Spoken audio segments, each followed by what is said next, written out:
মা, মা, ও মা কই গেলা? আরে খাইতে দাও, খিদা লাগছে তো। চিল্লাস কেন নবাব না? কি হইছে? খালি টোটো করে ঘুরবা আর দুপুর 12টার সময় ঘুম থেকে উঠবা। মা, প্রত্যেকটা দিন তোমার চিল্লা সিনেমা আমার ভালো লাগে না। না চিল্লায় কেউ খাবার দিবা কি দিবা না? না, তোর এই প্রতিদিন গোলামি আমি করতে পারবো না। আচ্ছা, না দিলা গেলাম আমি। কি ব্যাপার? মায়ের প্রতি এত চিল্লা চিল্লি কি হয়েছে?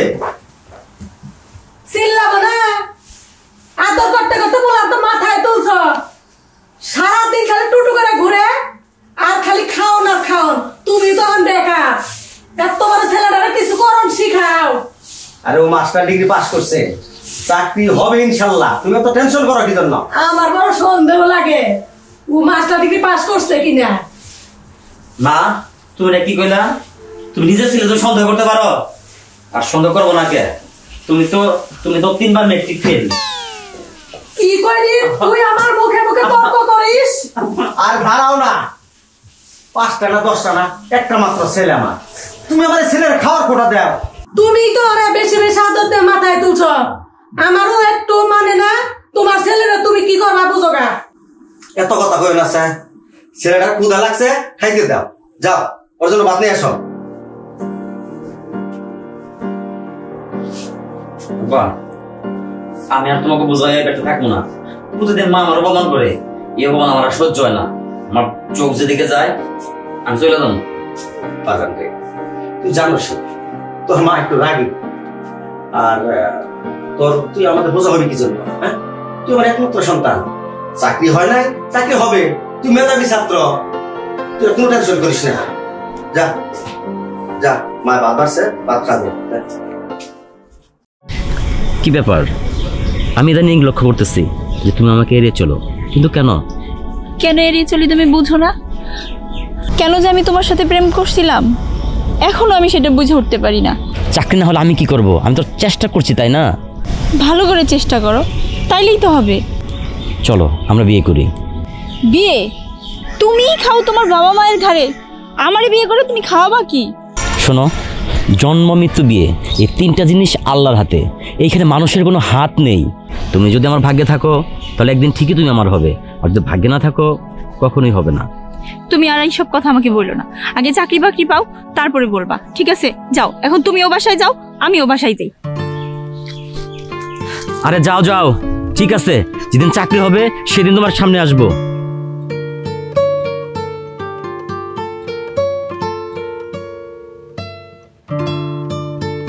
বাবা সুজন, আব্বা, এইভাবে কতদিন?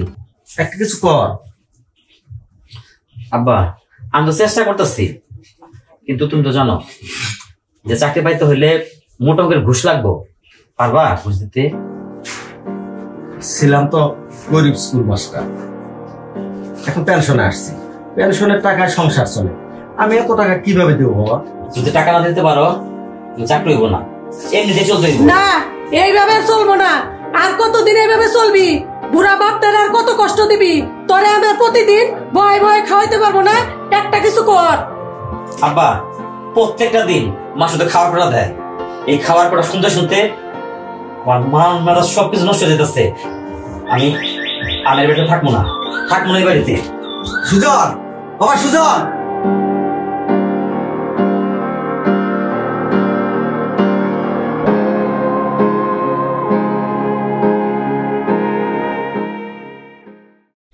দেখো, বাসার থেকে আমার জন্য পাত্র দেখতেছে, যখন তখন আমার বিয়ে হয়ে যেতে পারে। এখন তো কিছু একটা করো।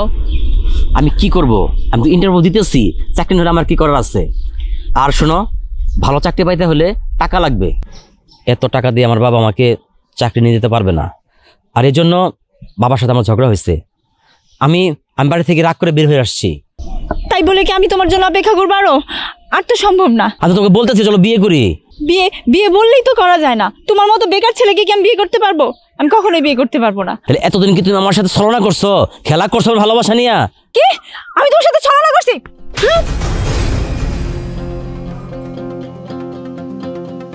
এই জন্য শেক্সপিয়ার বলেছিল যে অভাব যখন এসে তার দরজার ধারে, ভালোবাসা তখন বালায় জানালা দিয়ে। আসলে বেকারদের ভালোবাসা কোনো মূল্য নাই, কোনো মূল্য নাই।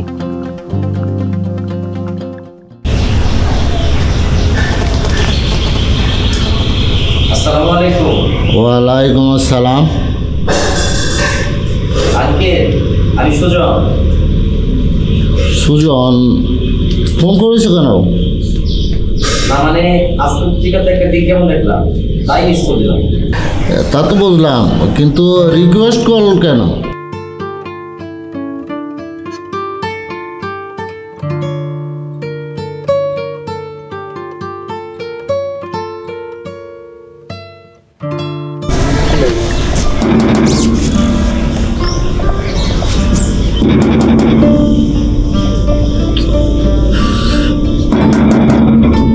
আসসালামু আলাইকুম। জি, ওয়ালাইকুম আসসালাম। এটা কি মজু সাহেবের বাসা? জি। উনি কি বাসায় আছেন? আপনার পরিচয়? আমার নাম সুজন। বলেন যে কিছুক্ষণ আগে ফোনে কথা হয়েছে। আপনি দাঁড়ান, আমি স্যারের কাছে বলে আসি। আচ্ছা, ঠিক আছে।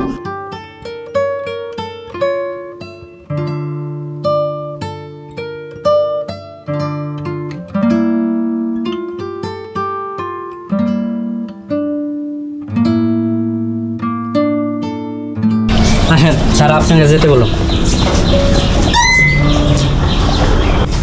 আসসালামু আলাইকুম। ওয়ালাইকুম সালাম। বসো। Thank you. তোমার নাম? আমার নাম সুজন। লেখাপড়া? আমি মাস্টার্স কমপ্লিট করছি। তোমার বাড়িতে কে কে আছে? আমার ভাই বোন কেউ নেই, আমি আর মা বাবা। তোমার বাবা কি করেন? আমার বাবা অবসরপ্রাপ্ত স্কুল শিক্ষক। তোমাকে আমার পছন্দ হয়েছে। এখন আমার মেয়ের যদি পছন্দ হয় তাহলে আর কোনো সমস্যা নেই। তানিয়া, তানিয়া, হ্যাঁ বাবা। আসো। হ্যাঁ বাবা, বলো, ডাকছো কেন? উনি কে? ওই যে পত্রিকায় তোমার ব্যাপারে বিজ্ঞাপন দিয়েছিলাম, সেই ব্যাপারেই আসছে। তুমি একটু কথা বলে দেখো। ঠিক আছে।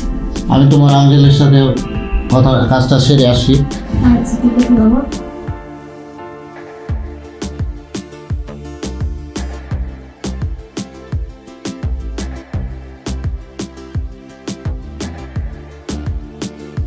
আপনার নাম কি? আমার নাম সুজন। আপনার পড়াশোনা? আমি মাস্টার্স কমপ্লিট করছি। আমাকে আপনার পছন্দ হয়েছে? আপনাকে পছন্দ না হওয়ার কি আছে? আপনি দেখতে সুন্দর, শিক্ষিত মেয়ে। আপনাকে আমার অনেক পছন্দ হয়েছে। আপনাকে তো আমার পছন্দ হয়নি।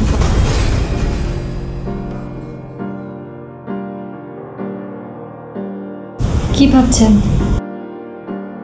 বুঝতে পারছি, আমার পছন্দ হয়নি বলে কষ্ট পাচ্ছেন। আরে আমি তো মজা করেছি আপনার সাথে। আপনাকে আমার অসম্ভব ভালো লাগছে। আপনি তো খুশি? সত্যি? হ্যাঁ, আজকে থেকে তুমি আমাকে তুমি করে বলবা, আপনি করে না। আচ্ছা ঠিক আছে, তুমিও কিন্তু তাই বলবা। ঠিক আছে, আমি আব্বুকে ডেকে দিচ্ছি, তুমি বসো।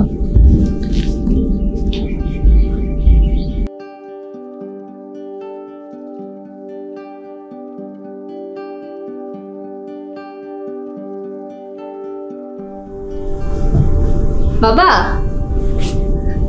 কিরে মা, ছেলে পছন্দ হয়েছে? হ্যাঁ বাবা, ছেলে পছন্দ হয়েছে। তুমি বিয়ের কথা বলতে পারো। পাগলি কোথাকার। ঠিক আছে।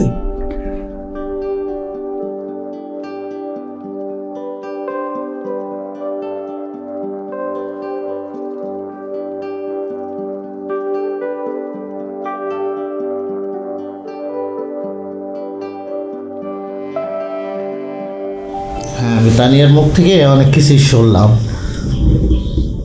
আসলে তোমার বাবা মাকে নিয়ে আসো, আমরা কথা বলি। মাফ করবেন আঙ্কেল, আমি আমার মা বাবাকে নিয়ে আসতে পারবো না, আর ওনারা আসবে না, কারণ আমি বাড়ি থেকে রাগ করে চলে আসছি। আমার চাকরি না হলে আমি বাড়িতে যেতে পারবো না।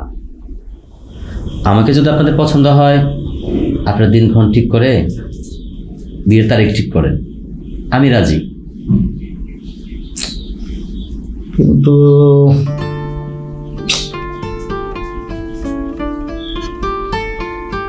আচ্ছা, তোমাকে আরেকটা কথা বলে রাখি। আমার এই বিষয় সম্পত্তি সবকিছুর মালিক তো আমার মেয়ে তানিয়া। আমার কোনো ছেলে নেই। আমি চাচ্ছি যে তানিয়াকে বিয়ে দিয়ে বরকে আমার বাড়িতে রাখার জন্য, মানে ঘর জামাই। তাতে তুমি রাজি আছো তো? কিন্তু আঙ্কেল, আমি একটু ভেবে দেখি, তারপর আপনাকে জানাবো। ঠিক আছে, ভাবো। আজকে যাই। আসসালামু আলাইকুম। আসসালাম।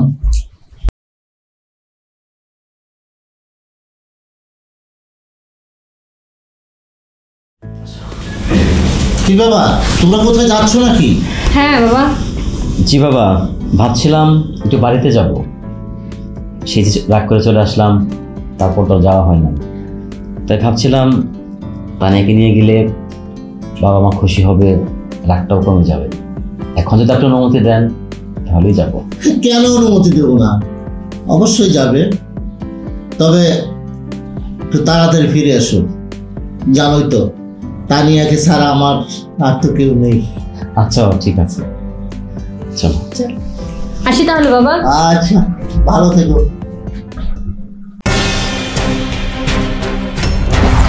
সুজন, এটা কে? ও আমার স্ত্রী। তানিয়া শুধু আমার স্ত্রী নয়, আমার সম্পদ, আমার চাকরি। তুমি তো বেকার ছেলেকে বিয়ে করতে চাওনি, তানিয়া কিন্তু বেকার ছেলেকে বিয়ে করেছে, আর ওর বদলতে আমি চাকরি পেয়েছি। আজকে আমি প্রতিষ্ঠিত। তোমাকে বলেছিলাম না, জন্ম মৃত্যু বিয়ে সব আল্লাহর হাতে, এখানে মানুষের কোনো হাত নেই। এবার দেখলে তো। তুমি আমাদের জন্য দোয়া করবা, আমরা যেন সুখে থাকতে পারি। তুমিও ভালো থেকো।